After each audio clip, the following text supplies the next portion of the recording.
in the bosom of one of those spacious coves which indent the eastern shore of the Hudson, at that broad expansion of river denominated by the ancient Dutch navigators as the Tappan Zee, and where they always prudently shortened sail and implored the protection of St. Nicholas when they crossed, there lies a small market town of rural port, which by some is called Greenburg, but which is more properly and generally known as Tarrytown. This name was given, we are told, in former days by the good housewives of the country, from the inveterate propensity of their husbands to linger about the village tavern on market days. Not far from this village, perhaps about 2 miles, there is a little valley, or rather a lap of land among high hills, which is one of the quietest places in the whole world. From the listless repose of the place and the peculiar character of its inhabitants, who are descendants of the original Dutch settlers, this sequestered glen has long been known by the name of Sleepy Hollow, and its rustic lads are called Sleepy Hollow boys throughout all the neighboring country.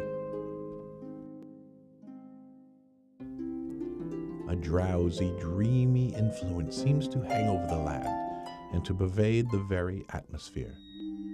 Certain it is the place still continues under the sway of some witching power that holds a spell over the minds of the good people, causing them to walk in continual reverie.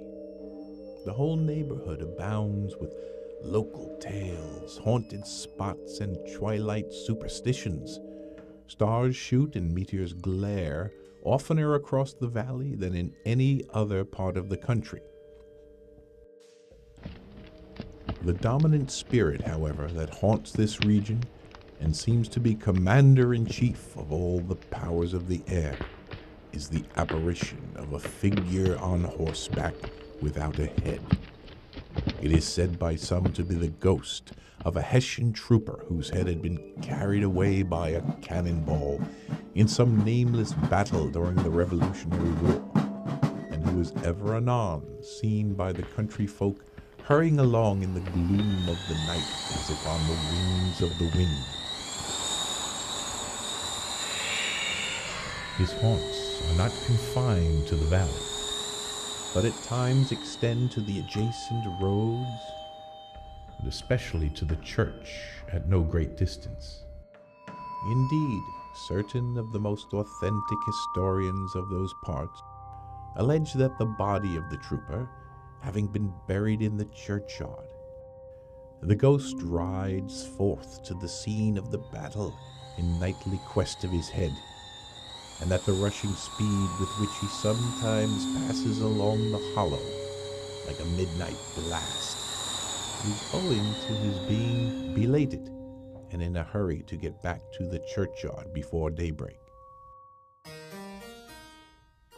In this by-place of nature there abode, in a remote period of American history, that is to say, some 30 years since, a worthy white of the name of Ichabod Crane, who sojourned, or as he expressed it, tarried in Sleepy Hollow, for the purpose of instructing the children of the vicinity. He was tall, but exceedingly lank, his whole frame most loosely hung together. To see him striding along the profile of a hill on a windy day, with his clothes bagging and fluttering about him, one might have mistaken him for some scarecrow loped from a cornfield. He was, in fact, an odd mixture of small shrewdness and simple credulity. His appetite for the marvelous and his powers of digesting it were equally extraordinary, and both had been increased by his residence in this spellbound region. Another of his sources of fearful pleasure